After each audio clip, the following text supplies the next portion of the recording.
We've reached Bregentved. Bregentved is also a castle, but it is, well, listed as an estate.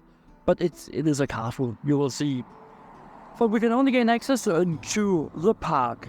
And the park is open from 9 until sunset on weekends and holidays.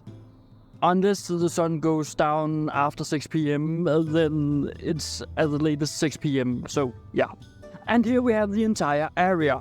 We have the estate, we have the French garden, the lakes, the alleyways, and the big animal garden.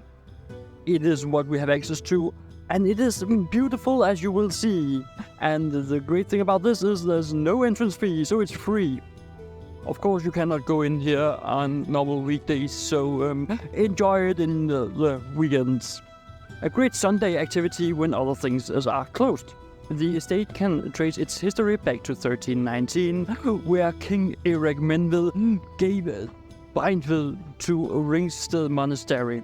But it was a very short ownership before it had so many change of hands. This, castle, it is in the style of a French castle. This one is not from 1319.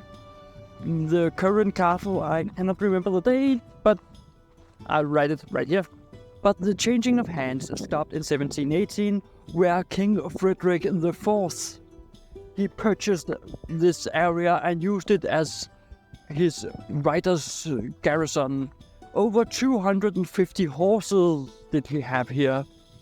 And it's around that time when we see, the start of the modern castle.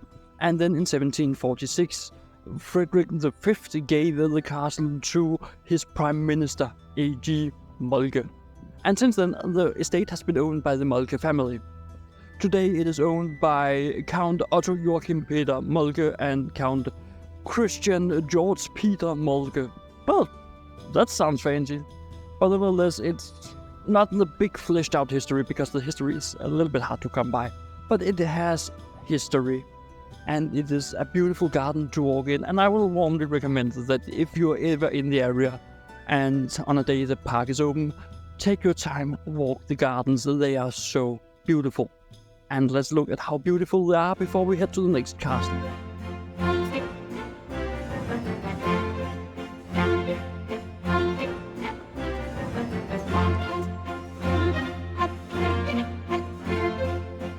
Just think about it, this park is mostly closed to the public, which means that the owners of this park has it for themselves.